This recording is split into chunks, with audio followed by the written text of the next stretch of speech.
All right, welcome everyone. This is Josiah from Musings on Mysteries and the Mythical Matrix. So today we're going to do something a little bit different. A couple of you had expressed interest in hearing me practice Sumerian live, watching me practice Sumerian live. So that's what we're going to do today. A couple of disclaimers here. First and foremost, I am not a professional scholar on this by any means. I have about 9 months of training in Sumerian, reading manuals such as John Hayes, Fox Fogg's manual, and Edzard's manual for Sumerian. So I'm not a professional at this. You are sitting in and watching me practice the language, not watching me offer any form of an authoritative translation. So I'll go through and I'll be able to explain some nuance, but this is just my understanding as, approximately a 9 month in student. So nothing authoritative. Um, let's see. Stock methodology. So I've kind of hit a point where reading textbooks only gets me so far. So what I'm trying to do at this point is I'm trying to take an actual Sumerian transliteration and then translate it myself. So there's like four different hierarchies here. You have the actual cuneiform itself, so the Sumerian writing. Then you have a transliteration of that, and that's what we're actually looking at on the screen right here. So this would be a logogram right here, Lugal. This is also a logogram. Technically, it can be syllagram. Get what the technical term is, syllabogram. I don't know, but like either a single vowel or like kind of a syllable. Sumerian has both. Is logosyllabic. So that's like the first phase, is what you actually see written, and then that gets transliterated into all of this. And then from here, the next step to transliteration would be to recode it in the way that Sumerian grammar flows. So this is not exactly the perfect depiction of how Sumerian itself would flow, and we'll be able to break this down with the first line here in just a moment here, and I'll kind of be able to explain to you that we look at this and it's parsed in the way that the cuneiform symbols are parsed, but it's not in the actual like transcription format. And then the last one is translation. So we're completely skipping step one. The cuneiform symbols itself, that's a whole nother hurdle. Right now I'm just focused on the transliteration that we're looking at here, putting it in more of a vague transcription format when necessary, and then actually translating it. So, and then what I'm going to do is I'm going to take that translation and I'm going to cross-check it with the ETCSL, electronic corpus for Sumerian library, something like that. But it's a scholarly authoritative source that actually has the official translation here. This is something you would be able to get a hard copy of with Jeremy Black's Literature of Ancient Sumer as well. But this is just an online version. So CDLI, Cuneiform Digital Library Initiative here. I'm actually referencing Ninurta's exploits, also known as the Lugal E. Here's the actual data for those of you that are curious. There's no actual images of this given, but they did give us a composite of the text itself. So that's what we're going to focus on breaking down and talking about tonight. Probably not going to go super long. Maybe only do like line 0, 1, and maybe 2. So trying to think what else. Yes, so I don't have the entire Sumerian dictionary of words memorized, so I will be referencing regularly an annotated Sumerian dictionary by Mark Cohen for his attested translations, and then relying on my understanding of the grammar as I've learned it from John Hayes, Fox Fogg, and other authors on this subject. I think that just about covers everything. I have the chat open on my phone here. I was having some technical difficulties getting the stream actually set up. So if you have any heckling or comments or questions on stuff, drop it in the chat, and I will probably see it and be able to give you an answer of some form here. Yeah. If I miss anything, I'll circle back or maybe drop it in the comments later on. But without further ado, let's get started here. So we're going to take this first line, and this is a pretty easy one, actually. This this part right here, on Lugal Dingo Re Ene, is a somewhat common inscription. John Hayes actually used it in his manual to teach lesson 5. So I'm already vaguely familiar with this one from a more scholastic perspective, and then I'll have some interesting notes to add to this as well. There's actually, what is it? There's actually some interesting inferences that we can make about early Sumerian belief systems off of this first line that only exists in one manuscript. And where I'm getting this from is that, one manuscript, one MS adds before line 1 this inscription. And then we're going to talk about it here in a minute. But yeah, so let's break this down. So first off, we have on. So we'll write that. On is the chief. He's the sky god in Mesopotamia, Sumer specifically. So we have on, Lugal. I'm not going to translate on because on is it's pretty much the same. And then we have Lugal, which is king. And then we have Dingir. So Dingir is... It's actually the same symbol as on, but we know they transliterate it into a different logogram here because of context, because it's talking. This was something that I hit and had some problems with when I was trying to translate this phrase myself from John Hayes's work in a similar inscription, is that it does get a little tricky to differentiate. But luckily, they've already done that work here for us. But yes, then we have Dingir, and then we have. Okay. I'm going to write it like this for a minute, and then I'm going to explain this. We'll probably spend a good 5 minutes talking about this here. But yeah, so this is already grouped into word format here, but this isn't... I'm trying to think how to best explain this. So right here, this is a plural marker. I'm taking it, you're watching me live take it as I explained from that transliteration to more of a transcription into how Sumerian grammar should properly appear. So that R just signals that it pairs with the last sign, and that's a cue to read it as Dingir versus reading it as on. So this R right here, that's what this tells us, that this is Dingir that precedes it.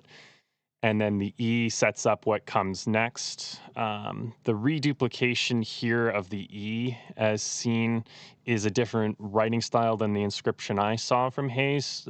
My inference would be that's more likely to be stylistic than anything else. Let's see. So basically how this condenses down. So Sumerian I'm trying to explain what I'm doing here so that, you as a listener has no clue about Sumerian can follow with what I'm saying. So if I'm not explaining anything properly, please feel free to drop a comment. Or if you're listening on the live stream, go ahead and, let me know, hey, this isn't clear. I'm confused by this. I'll happily circle back and re-explain here. But basically Sumerian will repeat for lack of better words, letters. So we'll get this repeated R here and here, and then we'll get a repeated E here and here. And this is just kind of how they'll flow sometimes when they're writing the actual cuneiform signs. So I don't want to get too much into the weeds on that, but basically this one condenses down to Dingir Ene K. So what this part is saying is on king. And then when Dingir appears, that's God. That's what that means. It can also just be a determinative that isn't spoken. Here, it would have been spoken, we think.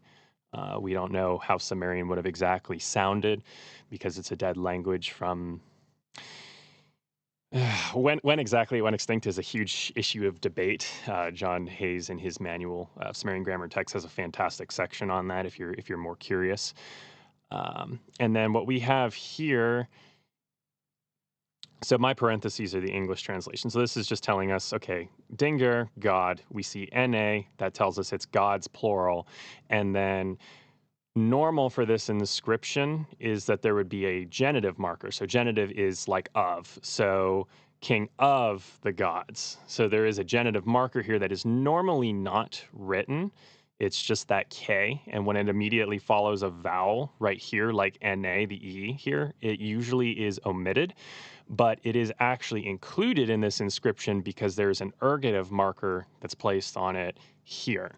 So the ergative marker is meaning that someone is taking action. So Sumerian is ergative, to split ergative, depending on exactly how you want to define that. But really boiling it down to something super simple, my current understanding of it is basically if you have more than one noun in a sentence, like ball, boy, and kick. So like it's two nouns and a verb right there. So if you have, the boy kicked the ball, we would say that in English. In Sumerian, they mark who is performing the action. So they mark if the boy is kicking the ball or if the ball would kick the boy. And that's what an ergative marker generally does, at least from my current understanding of it. So what we have going on here, and when we read this sentence, we'll put the ergative there. We'll put genitive there as well, actually. I'm probably not going to go into the weeds on all of the grammar for every single nuance from here on out. This is just to explain this because I actually understand this line really well in comparison to probably a lot of the other lines where you're just going to see me like attempt to translate it and just royally fail. So I can actually explain this one a little bit better. But yeah, so basically we have on king of the gods, and then we have that genitive marker for of, and then we have the ergative telling us that on is taking some form of action or something here. And then we have Nergal, which there's a lot of, so when I'm looking at this one in the manual here, and I pre-marked this so it'll be a little easier, a little less lull time, we have the Nergal. Mark Cohen translates this and suggests that the Nergal too can mean respected one. And that's the only definition that he gives here for it. So I'll go ahead and write that, and then we're going to talk about that a little bit. All right. So respected one. I don't remember which manual because I just write stuff down and I put it in like my I use what's called Anki flashcard deck, but I have Nergal written in one of my other flashcards from one of my other textbooks. It probably would either be Foxfog or Hayes, but it means like hero or something like that in some instances as well. So how exactly we would pick that, like what exactly it would mean here, you'll actually see that the translation of this compared to the ETCSL will be a little bit different as well. It's not going to be either of the two that I just said, but this just goes to show that there's a lot of nuance in how words are translated and understood, especially with a dead language like Sumerian. So basically, we've taken this from that transliteration, we put it into a loose transcription. So now I'm going to offer a general translation based off of our work here, and then we'll go to the ETCSL and actually compare this to see how our translation does. So on King of the Gods, I'm going to put exalted one. Be a little bit more eloquent in my translation here. But then we'll hop over to the actual ETCSL, and they use majestic one. So there you can kind of see that there's a lot of flex and nuance in choice of words, whether we're choosing majestic one, exalted one, hero, something completely different. So that's the first line right there. And we'll take a break here for a minute talking about actual Sumerian language, and let's talk about like what this means, because this is a very interesting nuance here that I think is worth discussing. Because what we're about to be diving deep into here is Ninurta's exploits. Ninurta is another deity. He's like a storm deity in the Sumerian pantheon. And this tale goes on to talk about all of his feats where he fights Asag, who is like this formless demon that comes out from the earth and tears holes into the earth and covers the sky in darkness and all of these things.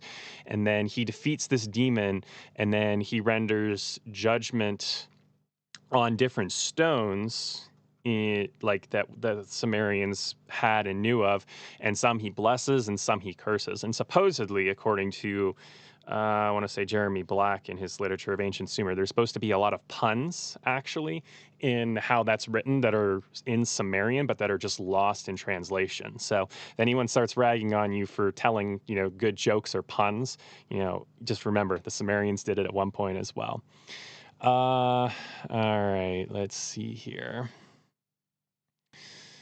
But yeah, so that kind of gives you a loose flavor right there. No,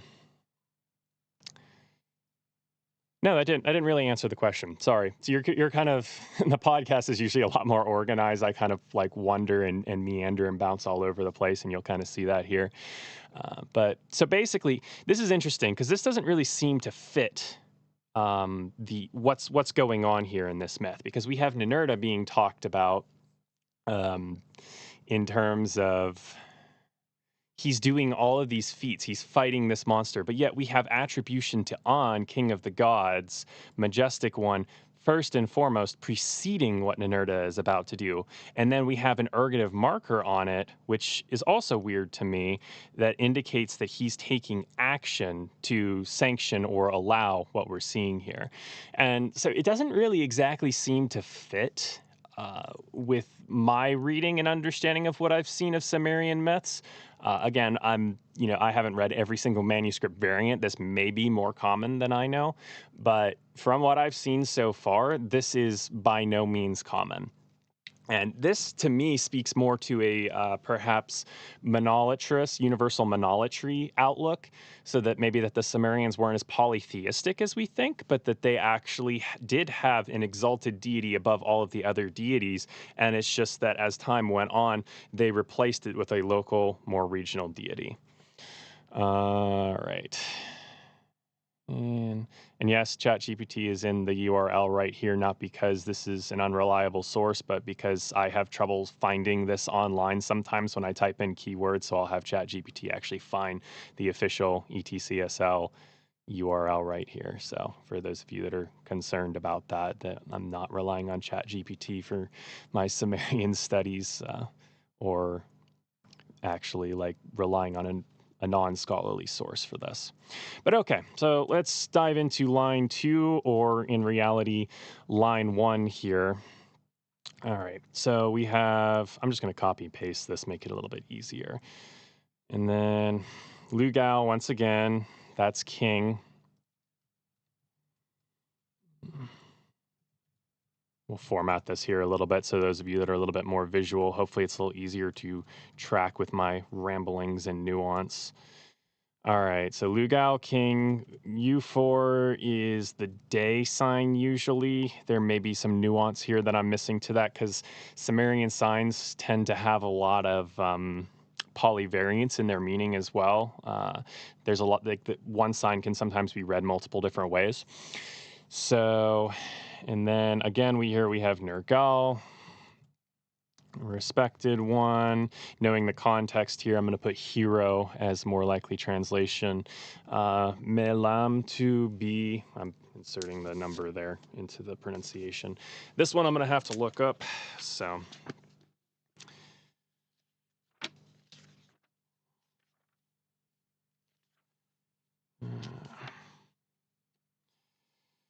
this part here reminds me of like the joke that people will tell sometimes about like, if you're asked to read an audiobook, it'd be really funny if someone just had like 8 hours of breathing just the entire time, and then at the very end just say, oh, out loud. So I'll try to make this interesting as I thumb through the glosses here, but no promises.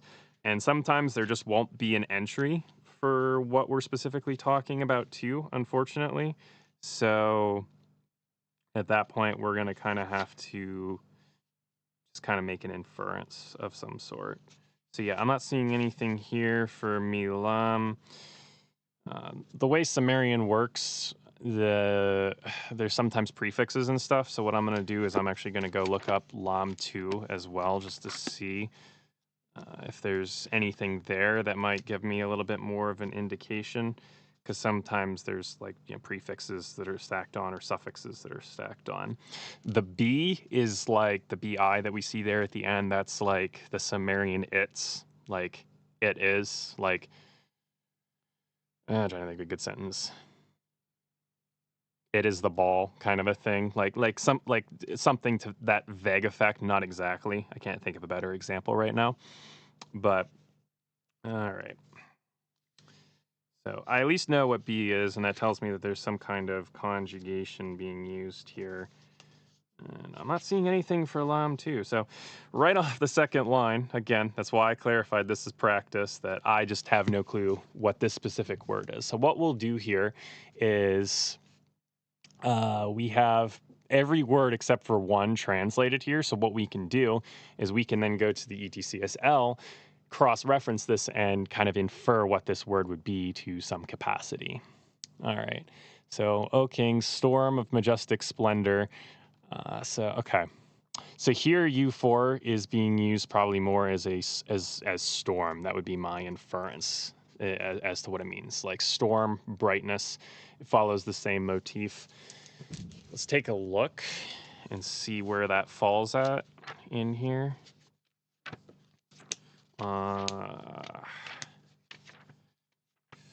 Because again, Inerta is a storm god, so we're expecting more of that storm motif there. I know he's got to have U4 in here, because that's the day sign.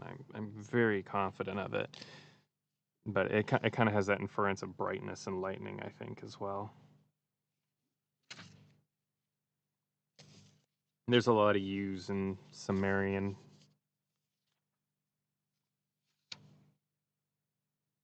As a verb, it means to bend down. We don't have a verb here because it's subject, object, verb order for Sumerian, so the verb would be at the end of the sentence if there is one in the clause. Here he says U4 is to purify. I'm gonna have to look that one up in. I'm gonna look that one up in my flashcards actually, because I distinctly remember that being day, but I guess we won't get any added clarification on that for now. Yeah. Yep. U4 is routinely day. I'm looking at my flashcards right now. So yeah, so it's routinely day, but again, you know, Sumerian is polyvariant. There's different words can have different meanings. So I would say this is probably talking in a broader sense, like brightness. So that's where we're getting that storm coming from. Storm of majestic splendor. Or perhaps it's even the U4 Melam B combo that we have that's inferring that storm. Yeah, that might actually be more it, because this again fits that majestic theme. We have majestic 1 for on, majestic splendor.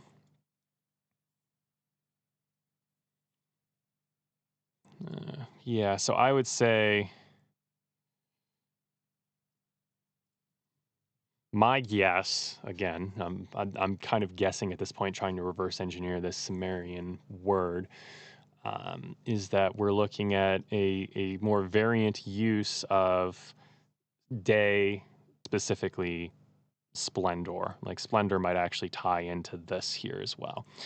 But that's my best guess. I think we'll try one more line, and then I'll probably close out the live stream for now. And I see some new people are joining in. So again, for those of you that are new, this is practice. This is not any declaration of absolute scholastic truth. This is just me practicing my Sumerian, and corrections are welcome. And you're already watching me struggle a little bit here. But again, that's the point. That's how we learn. So again, instead of writing this, I'm just going to copy the line. All right. So again here, so this is right off the bat, we get the 3 different uses for the on sign. So the on sign is actually what's on the front of this book right here. Hopefully the lighting is good enough that you all can see it. But this right here is the actual, it's the on sign, it's the Dinger sign, and it's that little lowercase d that I have highlighted. That is what that's the Sumerian cuneiform sign for all three of these right here, and right here. And then context determines what role it takes. So right here, preceding the name of a deity, it's used to mark as a determinative that would not have probably not have been spoken, because again, we're assuming here with inference, but it's used as a determinative for Ninurta. So here we have the deity Ninurta, and then we have, okay, I know this one. So this is the Sumerian word for mountain, but it can also mean land. So we're just going to put both here. So like reduplicated Kur would typically mean like all of the lands, or have an inference of that, I believe. So, okay. Sagkal, I'm going to have to look up the rest of these here because I don't recognize any of them. But again, that's why we're here.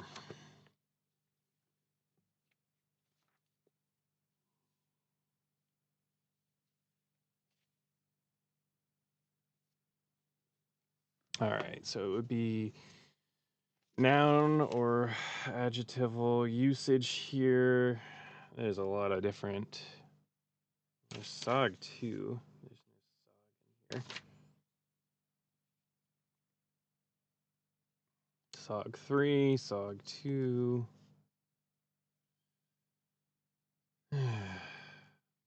I did try this with a couple lines, and there was a lot of really good stuff in here, but I guess my luck ran out. I'm gonna try looking up another entry, maybe Sa.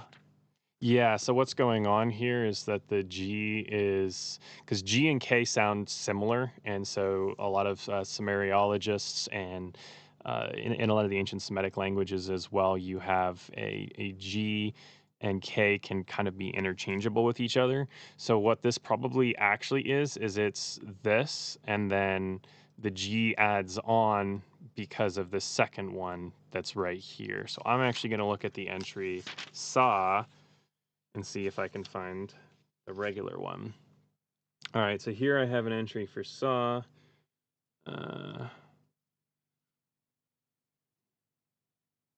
Going off of that logic, I'm gonna guess this is pretty dangerous, but I'm gonna guess this might be Gal, because I'm seeing that Sa here is net. So possibly, because Gal is great, big, large. So perhaps great net.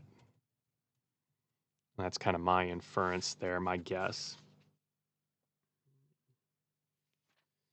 That might be wildly off. I'm trying to see if there's any particular precedent for it. Because there can be some nuance as to, if this is one of those signs, because this may not be, but there can be some nuance as to whether we actually have the G like there, or if it's just Sa like that, depending on the Sumeriologist we talk to. Hey Joshua, how's it going? Thanks for joining in. If you have any questions, just let us know. All right. Yeah, I'm looking to see if just skimming through real quick, because there's a lot of usages of Sa. Can mean bundle, can mean radiance. That would actually, I'm going to include that great radiance as a secondary usage possibly here. And then let's hop over. I spent enough time on that one. Let's hop over to Usu. See what we can find. Hopefully we get a little bit more luck with something that actually like just jumps out of the page at me and gives me a real definition here.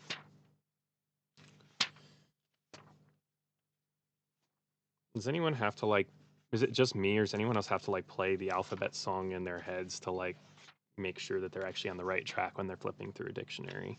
Like, yeah, I have to do that sometimes to be like, okay, QRS. So.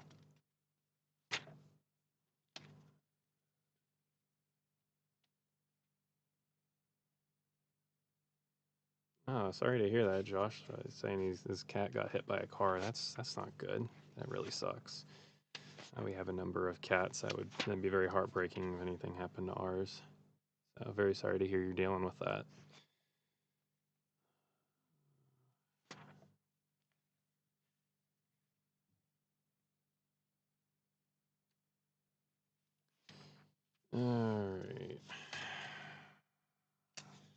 All right, there we go, Usu. Strength. Yes, that probably is what we're going to be looking for here in this passage. Then we'll hop over to Ma, Tuku, Agana, and then La, and then I think we'll close out the live stream here for today. All right, so Ma. I can't think of anything else really interesting to say at this point. But, again, if y'all have any questions, don't hesitate to ask. If I'm not being clear on something, need to re-explain something, happy to go back. All right, Ma, to be exalted. That one sounds like it's going to fit. Can even be giant, heap. So we'll put giants there. If any of you have read, like, there's different ways to translate stuff. If any of you have read like ESV versus like NIV translations of the Bible, ESV and ASB tend to be much more literal word for word to try to emulate the meaning of the ancient Hebrew versus like NIV, the Message, they'll take much more of a poetic and intent of the translations. There's different ways to translate as well. And that's why doing this, even though, you know, it's not perfect for me. This is practice. It's good for understanding the text to understand other meanings that could possibly fit into the word itself that is being used here. So we'll take a look at Tuku, looking for that one next here. This is a very thick book, so I apologize. Probably half of this live stream is just going to be you listening to pages turning, but I'm doing the best I can to keep this interesting as we go along here. Tuku. Well, that's useful. He says uncertain. Thanks for that. Okay, awesome. No, I appreciate that. Marco and did a lot of work on this. I definitely appreciate it, but that's not very helpful to my broader approach. Tuku as a verb can mean to acquire, but we're not talking about a verbal usage here because, again, it's not at the end of the phrase or the clause or whatever you will. And the Tuku he has here is actually spelled with two Ks, which that's not really a big deal because, again, from what we explained at the beginning, when we had the digger, re, na, you wouldn't really probably have said the R twice or an emphasis on the R. That's just more of a cue to tell you that you're reading the on sign as dinger, not as on or just a determinative you don't read. To shake, yeah, no. To weave, to depart. Yeah. To cool is weapon. I'm going to take a stab and say that might be it. That's my best guess. But again, we'll see how accurate we are here in just a second. Ghana. This is... I'm going to look at law and see what law is first, because that's at the end, so that tells me that's probably the verb.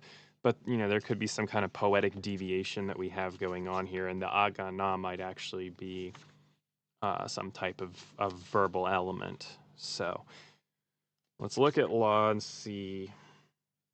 And there may just not be any verb in this phrase as well. So, because the verbs are not always, but they are often very compounded together with a lot of stuff that cross-references in the rest of the sentence. All right, law. Law is a verb to be proper. Or no, law 4 is what we're talking about. Okay, hang on. Law 5. To drive or lead away. All right. That's law 4 and law 5 as a verb. See if it has any other appearances as a noun. No, I'm not seeing anything listed in the dictionary here. All right, agana. So let's take a look at that. I'm going to try this 2 ways.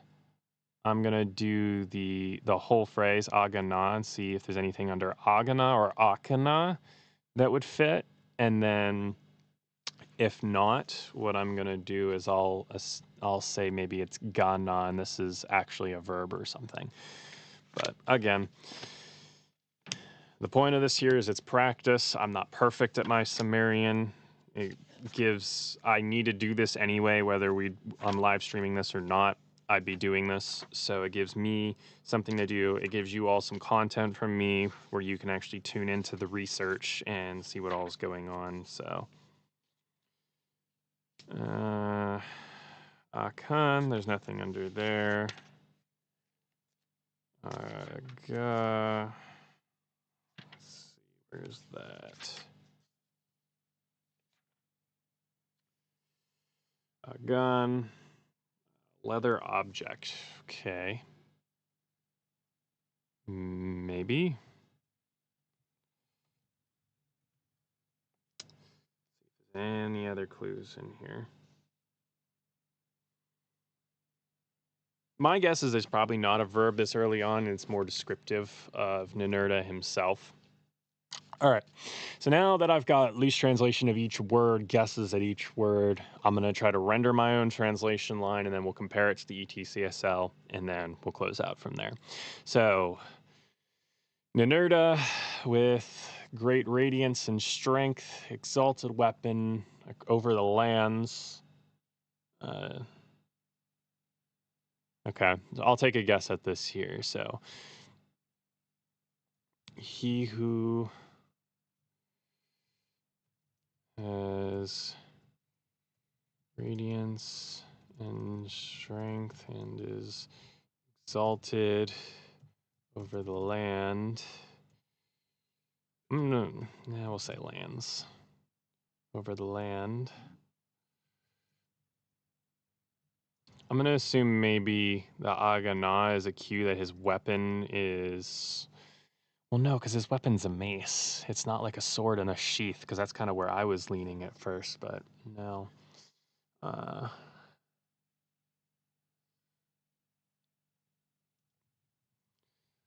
going to leave Agana as more of maybe just a not directly translated question mark, because I think Ninurta, he who has great radiance and strength and is exalted over the land with his mighty weapon, drives away. I think that's going to be my translation here, and we'll lock that in. So, peerless Ninurta possessing superior strength. Okay. All right, so that makes sense then. So the great radiance and so we have the strength right there, superior strength. Usuma is probably that superior strength. That's what they're translating here. Possessing. I'm not sure if this is more of an inference or if there's an actual little word here. Oh yeah, we're actually missing stuff because there's nothing about land or mountains here. Yeah, okay, so here is the actual translation. Let's just bring this over so we can compare without bouncing back and forth. All right, so Ninurta, peerless Ninurta. I'll just write this. All right, so we got that part right here. Ninurta, peerless Ninurta, has great radiance and strength, possessing superior strength, pillages. So maybe that's what the law is, or the agana is pillages.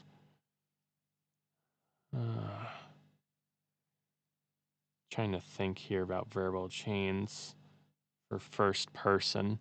I mean, sometimes goo is used in a verbal chain for first person, so maybe that's kind of what's being inferred here is it's goo and then the U assimilates into the A here. And the A would be attached to this component. I'm not sure on this one. But yeah. possessing superior strengths. We basically got that part down. Who pillages the mountains. So again, this is what we were talking about as to whether you would pick mountains or lands depends on the broader context. They picked mountains for this one. So instead of mountains, we get land. And there's an inference of action here. So I guess pillaging is inferred maybe by the weapon, perhaps. That's kind of my thought here. The all alone tells me there's probably something in this here that encodes first person, but I'm just missing it at this point, which is frustrating, but it is what it is. So, but yeah, I think that covers the whole phrase. So it's not atrociously off, but definitely not where I'd want to be. And this is why we're doing this. So, okay, you know what I'm thinking is that actually the Sagkal, the Great Radiance, is where that peerless comes from for peerless Ninurta. So Ninurta Sagkal, Ninurta, who is greater than the others, who has great radiance. That's what's inferred here. And then that exalted strength, superior strength. And then the possessing is inferred. And then weapons to the mountains, and drives away. Who pillages the mountains all alone. So, okay. All right, that makes enough sense to me, I think. I kind of see where all of that's coming from. But again, this is practice. So, no harm, no foul. Thanks for tuning in. If you want to hear a more put together presentation from MQuad, definitely check out the podcast itself or some of our short form videos. I'll probably have a couple short form videos dropping in the next day or so to explore. I don't want to promise the next day or two. Then the next week or two, we'll say, just in case I get slammed with stuff with my masters or anything like that. But I'll have something coming out soon talking about. I'm going to dive into some deeper linguistics from some stuff in the Bible versus Babylonian mythology. So stay tuned for that. I'll probably do this again at some point. I'm not sure when. I can't promise a specific date or time at this point, and just kind of play it by ear off of my schedule. But yeah, thanks for tuning in. If you have any questions from when the live stream ends, feel free to comment them. I'll either respond to the comment or address it in a future video or something if I'm not too swamped in other tasks. But I think that's it. So thanks for tuning in, everyone, and hope you have a good